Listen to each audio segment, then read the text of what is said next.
I yield myself such time as I may consume. The gentleman is recognized. Madam Chair, I rise in support of H.R. 2824, the Increasing Opportunity and Success for Children and Parents Through Evidence-Based Home Visiting Act. This bill would reauthorize the Maternal, Infant, and Early Childhood Home Visiting Program, known as MIECHV, for 5 years and make sure the program continues to focus on results. I'd like to note this bill represents the first full reauthorization proposal Congress has considered for this program. The Ways and Means Human Resources Subcommittee, which I chair, held a hearing on the program earlier this year. We solicited feedback from stakeholders, marked up a bill in committee, and today we're debating this bill on the floor. This is how Congress is supposed to work, and this bill is an example of Congress getting its work done. The MIECHV program helps support state and local efforts to provide voluntary, evidence-based home visiting services to parents and children living in communities that put them at risk of poor social and health outcomes, including in rural areas like those I represent. And unlike many other programs that focus on money spent or people served, this program focuses on achieving real results for families. Specifically, this program promotes school readiness of young children, increases economic self-sufficiency of families, improves prenatal health and birth outcomes, and prevents childhood abuse and neglect.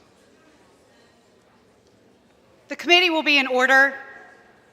Please take your conversations off the floor.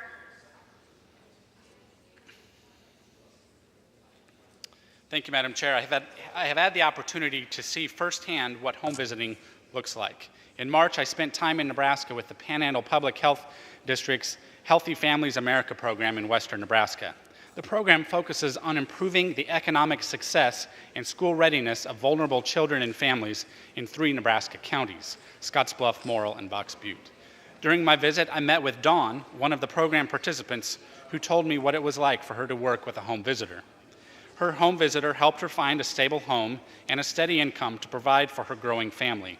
These are types of outcomes we should be expecting when we have programs to help those who are struggling to get ahead. MIECHV works because funding is tied to evidence.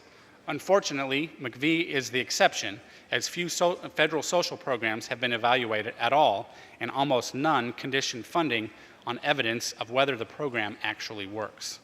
In the Better Way agenda, put forward by House Republicans last year, we proposed doing more of what MIECHV does, measuring how well programs are working to focus funding on those which produce real results.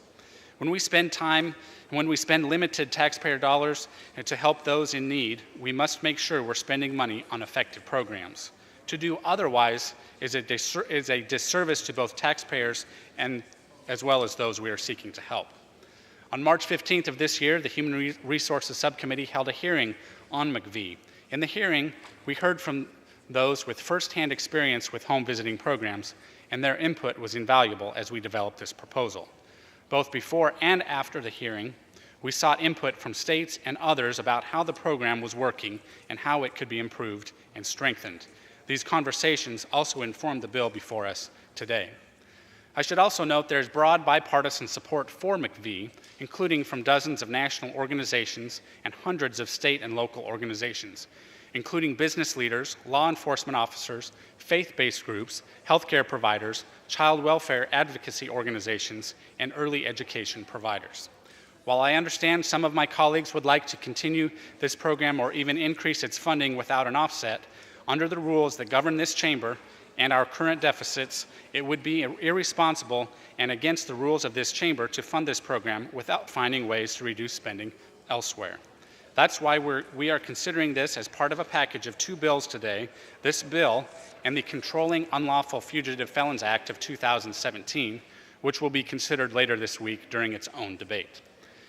Instead of increasing our nation's debt, we should be doing more of what we're doing here today, prioritizing federal spending and focusing on what works, by improving the integrity of one program to provide funding for another.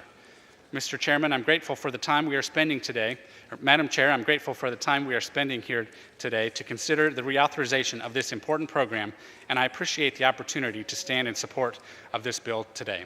I reserve the balance of my time. The gentleman reserves. The gentleman from Illinois is recognized. Thank you, Madam Speaker, and I yield myself such time as I may consume. The